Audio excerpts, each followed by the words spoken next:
भारत का दर्शन news box Bharat. News box Bharat में आपका स्वागत है। जेएमएम महासचिव सह प्रवक्ता सुप्रियो भट्टाचार्य ने प्रेस वार्ता कर केंद्र सरकार पर सवाल उठाए। उन्होंने कहा कि ऑपरेशन सिंदूर के बाद भारतीय परंपरा के अनुसार सर्वदलीय बैठक बुलानी चाहिए थी, लेकिन नहीं बुलाया गया। भारत से विदेशों में प्रतिनिधिमंडल पहुंचे और क्या क्या बात हुई, यह राज्यसभा एवं लोकसभा के सदस्यों के बीच साझा करनी चाहिए थी। प्रेस वार्ता के दौरान कहा, देश में ऑपरेशन सिंदूर होता है तो अमेरिका कौन होता है सीज फायर की पैरवी करने वाला। उन्होंने कहा कि भारत सरकार के साथ देश की हर राजनीतिक दल खड़ी थी, लेकिन भारत सरकार को हर राजनीतिक दल और देश को ये बताना चाहिए था कि सच्चाई क्या है। 1947 में जब देश आजाद हुआ, उसके बाद 51 में पाकिस्तान का जो नापाक इरादा हमारे देश का सिरमौर कश्मीर को अपने साथ मिलाने का था, कबीलाई देश में पाकिस्तानी सैनिकों ने कश्मीर पे हमला किया, जिसका तत्कालीन जो कश्मीर के आवाम थे, शेख अब्दुल्ला साहब के नेतृत्व में वहां के आम लोग, भारतीय सेना ने जमकर मुकाबला किया और उस हमले को विफल किया। ये सेना और जनता के बीच का जो एक जुड़ाव था, वो उसकी कहानी शुरू होती है भारतीय सेना के गौरवमयी इतिहास की। हमारे एक और पड़ोसी दुश्मन चाइना ने 20 अक्टूबर 1962 को हमारे देश के खिलाफ युद्ध की घोषणा कर दी।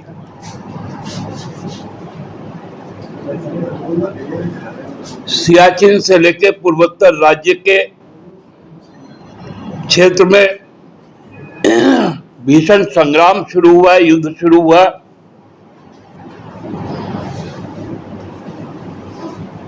देश के बहादुर फौज ने चाइना को जबरदस्त तौर पर जवाब दिया। इस दौरान तत्कालीन प्रधानमंत्री जवाहरलाल नेहरू ने देशवासियों को भी इस लड़ाई में अपना सर्वोच्च न्यौछावर करने का जब आह्वान किया, तो भारतीय जनसंघ के एकमात्र सदस्य अटल बिहारी वाजपेयी सांसद हुआ करते थे। उन्होंने युद्ध के दौरान तत्कालीन प्रधानमंत्री जवाहरलाल नेहरू जी को कहा कि देश को बताना चाहिए, देश के संसद को बताना चाहिए कि हमारे देश के सैनिकों का पराक्रम और दुश्मन देश चाइना का जो आक्रमण है, उस विषय में देश को पूरी जानकारी होनी चाहिए।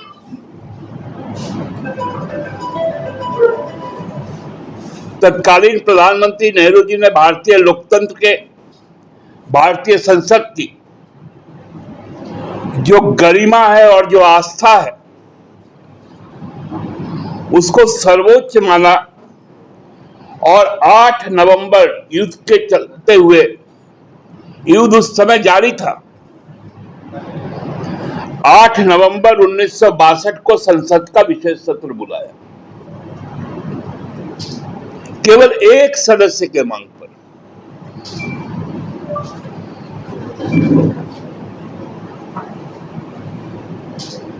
लेकिन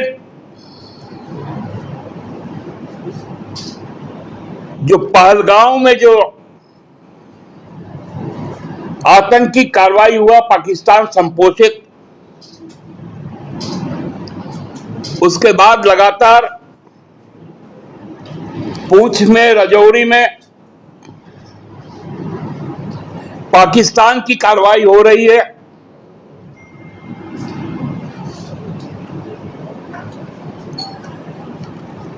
हमारी कार्रवाई हुई ऑपरेशन सिंदूर। ये तमाम हालात पर अभी तक संसद को नहीं बताया गया, संसद यानी देश को नहीं बताया गया। एक राष्ट्र के नाम संबोधन हुआ प्रधानमंत्री जी का,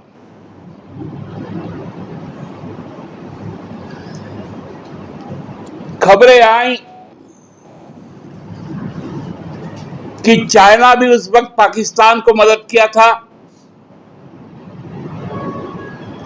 तुर्की भी किया था, अजरबैजान भी किया था। ये सब खबरें समाचार चैनलों में आई, देश विदेश के मीडिया में आया,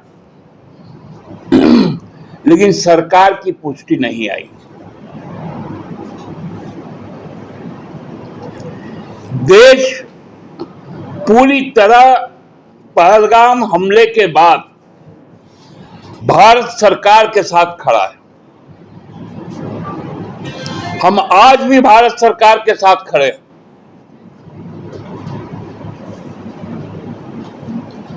भारत सरकार ने फैसला लिया कि हम सर्वदलीय बैठक करेंगे। सारे दल के लोग उपस्थित हुए, प्रधानमंत्री जी उपस्थित नहीं हुए।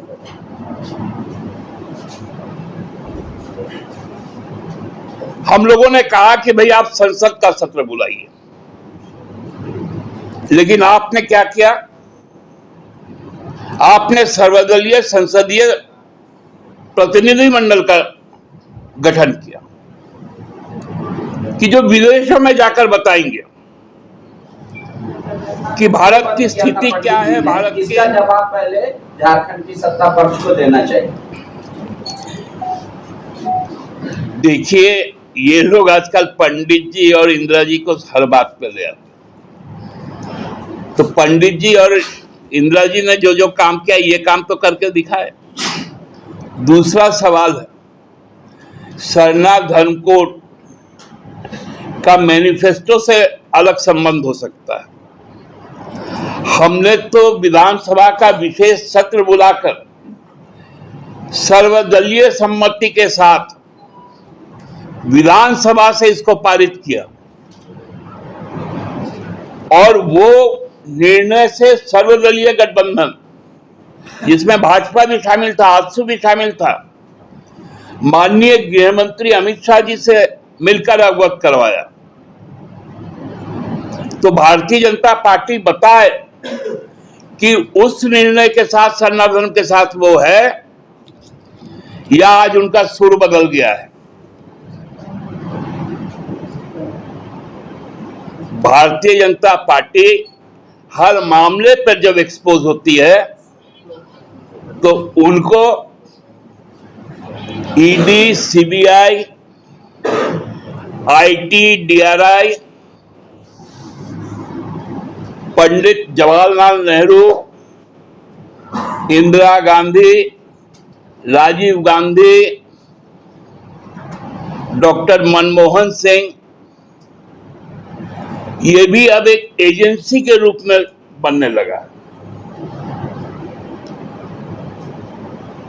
दादा, कल का एजिटेशन आपकी पार्टी को कैसे देखा जाएगा कि कांग्रेस क्रेडिट ना ले जाए, इस वजह से जेएमएम कल पूरा जिला मुख्यालय पर प्रदर्शन करेगी, या आपको लगता है कि नहीं, उनकी मांग को हम और सपोर्ट करेंगे, मजबूत करेंगे, इस रूप में देखा जाए? देखिए, ये हमारा पॉलिटिकल डिसीजन था, हम लोगों ने लिया था। बीच में इसको पहले ही हो जाना चाहिए था, 9 तारीख को।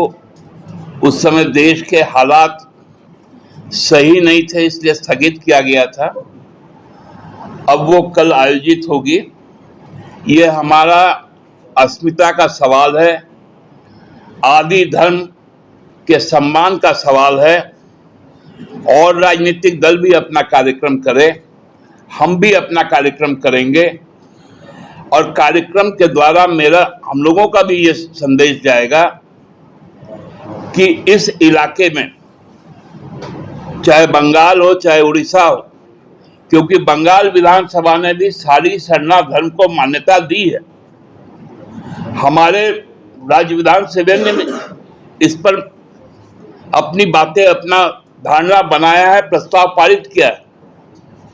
तो जब भी जनगणना हो, जाति जनगणना के साथ साथ सरना धर्म कोड का भी इस्तेमाल हो, आदि धर्म कोड का भी इस्तेमाल हो, तभी जनगणना को शुरू किया जाए। अन्यथा आधे अधूरी जनगणना का हम लोग विरोध करते हैं। एक आखिरी सवाल है दादा, पेशा पे सवाल पूछा। आपको किसने कहा कि ये आपको ये लेके आए थे आपका अटल बिहारी वाजपेयी जी?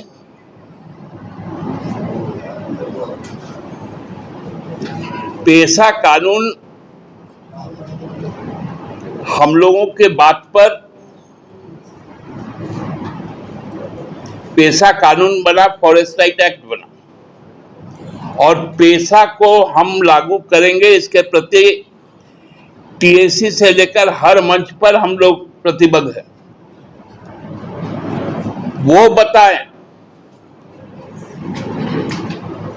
कि उनके जो राज्य क्षेत्र है वहां पेशा कानून क्यों नहीं लागू हुआ, चाहे वह मध्य प्रदेश हो, चाहे वह छत्तीसगढ़ हो, वो भी इस राज्य में रहे, उन्होंने क्यों नहीं लागू किया, इस पर सवाल है। भारत का रिटेलिएशन क्या है, हमने उसका भी स्वागत किया।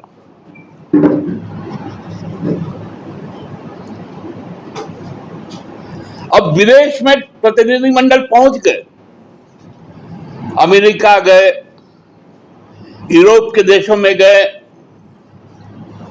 मिडिल ईस्ट के देशों में लोग गए, ऑस्ट्रेलिया गए,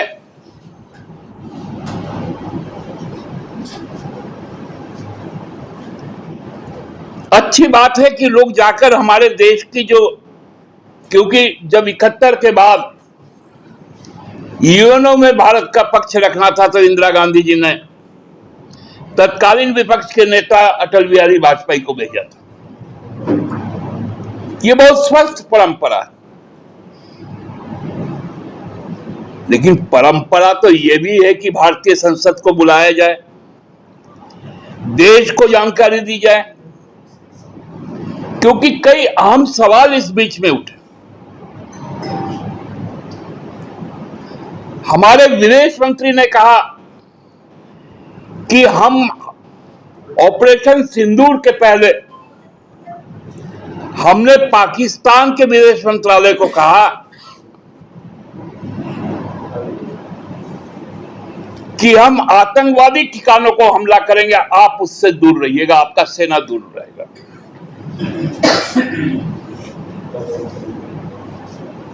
अब सवाल ये उठता है यदि विदेश मंत्री का यह बयान है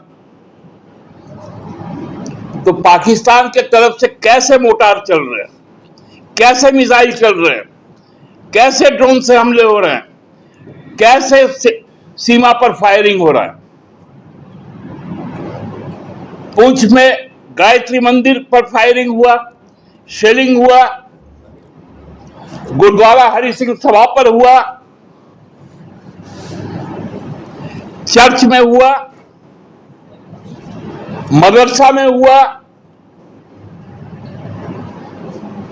16 लोग मारे गए।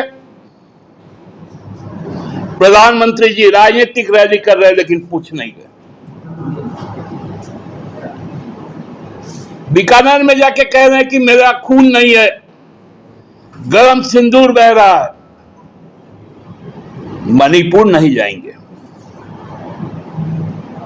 पूंछ नहीं जाएंगे, पहलगाम नहीं जाएंगे, राजनीतिक रैलियां करेंगे और राजनीतिक रैली में सेना के पराक्रम का जिक्र करेंगे।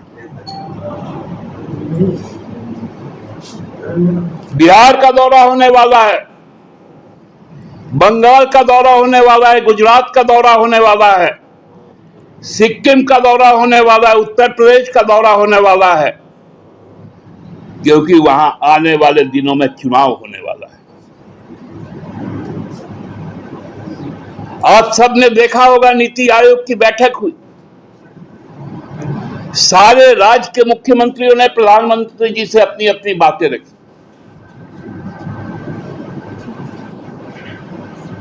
सारे राज्य के मुख्यमंत्रियों का संबोधन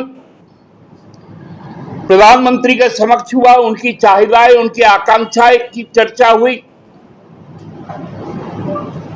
आखिर आज कौन सा परिस्थिति आ गया कि प्रधानमंत्री जी केवल एनडीए शासित राज्यों के मुख्यमंत्री के साथ अलग बैठ रहे हैं।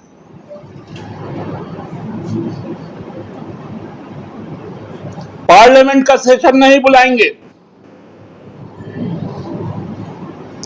नीति आयोग के बैठक में लोगों की आवाज पर ध्यान नहीं देंगे, अपने शासित राज्यों के मुख्यमंत्रियों के साथ गुफ्तगू करेंगे।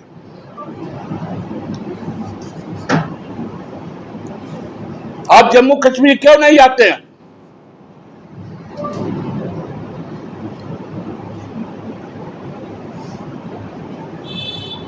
हम तो कहते हैं प्रधानमंत्री जी से, हम लोगों ने आग्रह भी किया है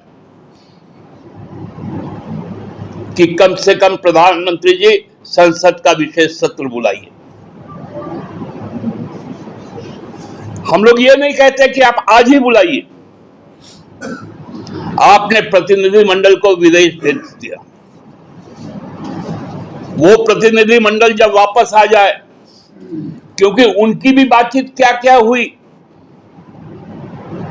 विदेशों में, वो बात भी तो साझा होना चाहिए देश के साथ। होता है कि सीज़फायर की बात करें,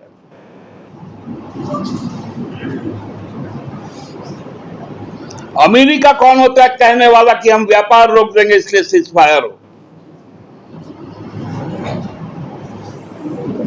क्या हम अमेरिका से भी डरते हैं? 1971 में तो अमेरिका हमारे खुलकर विरुद्ध में था, पाकिस्तान के साथ खड़ा था। आज आपको धमकी दे रहा है, आप युद्ध रोक दे रहे हैं। मेरा सवाल है, ऑपरेशन होता है कार्रवाई, ऑपरेशन सिंदूर आतंकी ठिकानों का खात्मा था, इसमें सीज फायर कहां से आया? सीज फायर तो युद्ध के समय होता है, और यदि सीज फायर की घोषणा भारत का विदेश मंत्री करता है, तो आज पूंछ में अटैक कैसे होता है, राजौरी में कैसे अटैक होता है? ये गंभीर सवाल है, और इस गंभीर सवाल से सरकार बच नहीं सकती। सरकार को अपना जवाबदेही संसद में देना पड़ेगा। हम इसकी मांग करते हैं, और विशेष सत्र के अलावा और कुछ हम लोगों को मान्य नहीं होगा।